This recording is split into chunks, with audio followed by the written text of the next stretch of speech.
Quand on a une cardiopathie, on nous dit d'avoir une bonne hygiène de vie.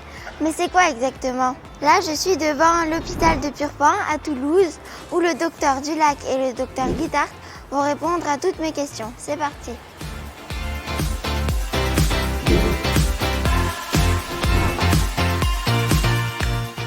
Bonjour docteur Dulac. Bonjour Lina. Alors c'est quoi exactement l'hygiène de vie? L'hygiène de vie, avoir une bonne hygiène de vie, c'est respecter de bonnes pratiques qui permettent de rester en bonne santé en règle générale et de diminuer les risques si on a une pathologie particulière comme une cardiopathie congénitale. Avoir une bonne hygiène de vie, c'est faire des choix dans la vie de tous les jours qui permet d'avoir un impact positif pour sa santé, pour son corps, mais aussi pour son moral. Et donc si j'ai fait une bonne nuit de sommeil et que je me sens reposée, j'ai une bonne hygiène de vie? Exactement, notre corps a 4 grands besoins.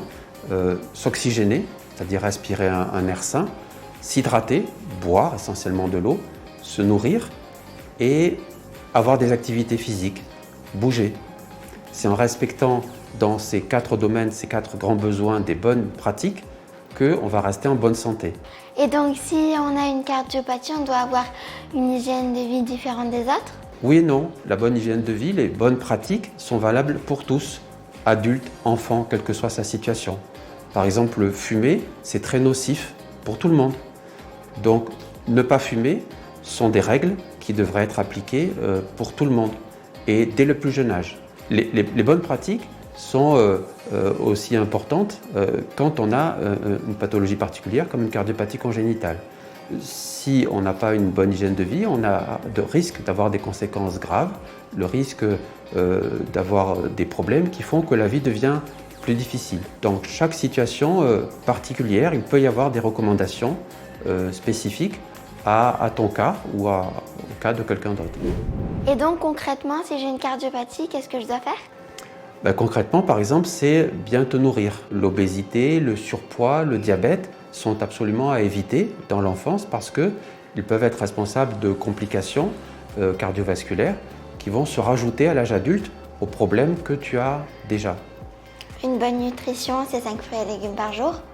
Oui, en effet, 5 fruits, 5 légumes par jour, mais c'est surtout avoir une alimentation variée, équilibrée, avec des protéines animales, de la viande, du poisson, des œufs et végétales, d'avoir des féculents, des céréales complètes, des fruits, des légumes, des produits laitiers.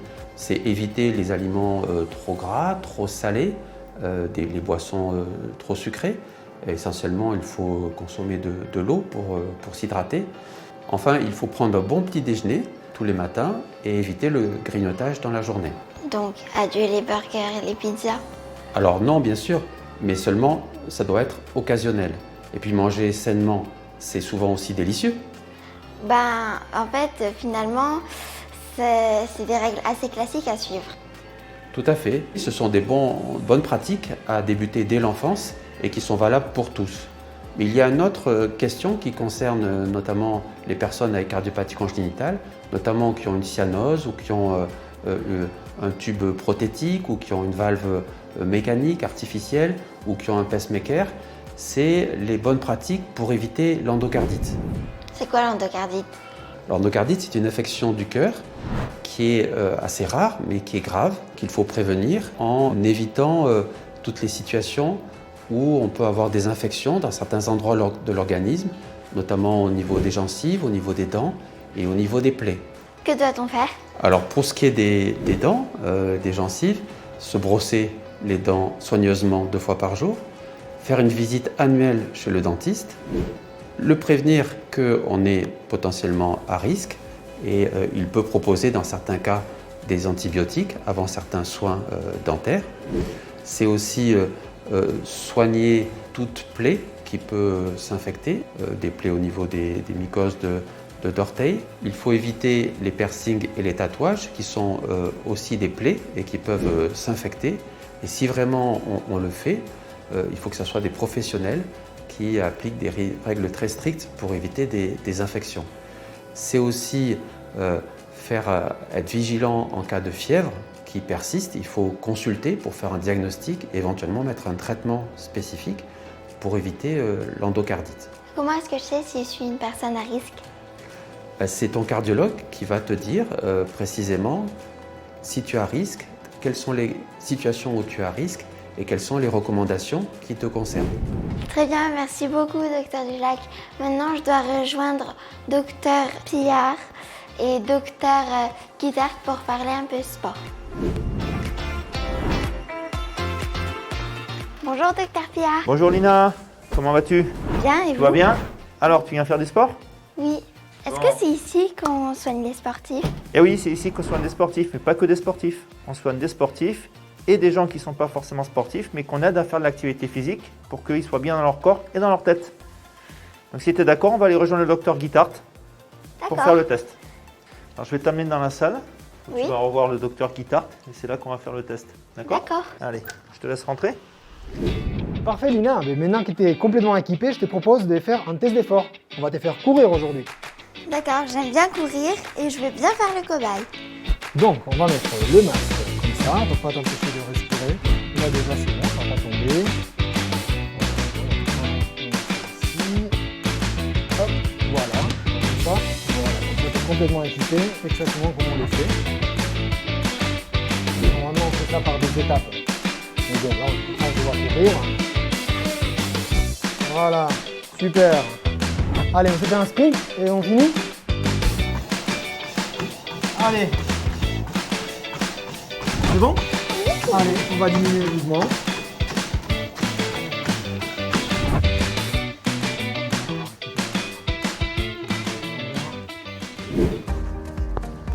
Tiens, faut s'hydrater après. Ça fait du bien en fait. Et oui, faire du sport, c'est bon pour ton corps et pour ton moral. D'ailleurs, de rester trop longtemps sans bouger, assis par exemple en train de regarder les écrans, ça favorise la survenue des maladies cardiaques.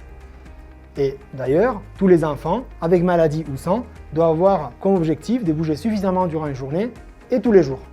Tous les jours, mais pendant combien de temps?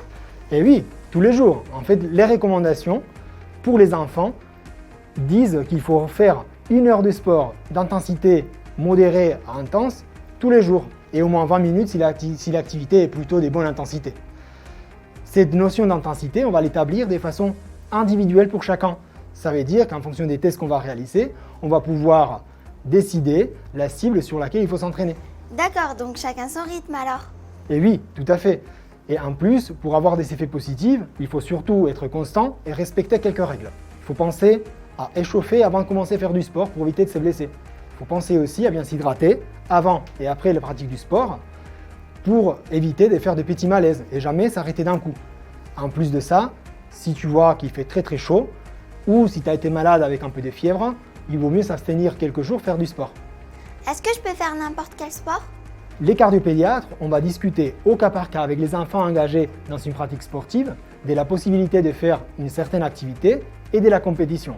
C'est en fonction de l'âge, en fonction du type de cardiopathie et avec l'ensemble des données qu'on aura eu des examens qu'on va réaliser, dont les tests d'effort, parfois comme on l'a fait aujourd'hui, avec l'analyse de la consommation des gaz, ce qui nous permet de cibler l'intensité pour chacun.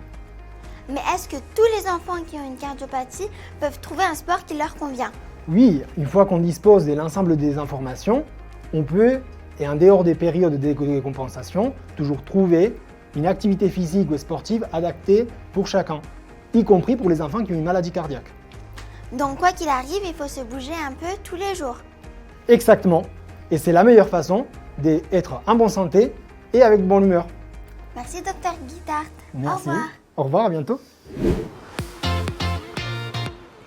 Et voilà, maintenant vous savez tout sur l'hygiène de vie. En résumé, il faut manger varié et équilibré, se bouger, c'est-à-dire faire du sport, aller chez le dentiste 1 fois par an et soigner toutes ses plaies.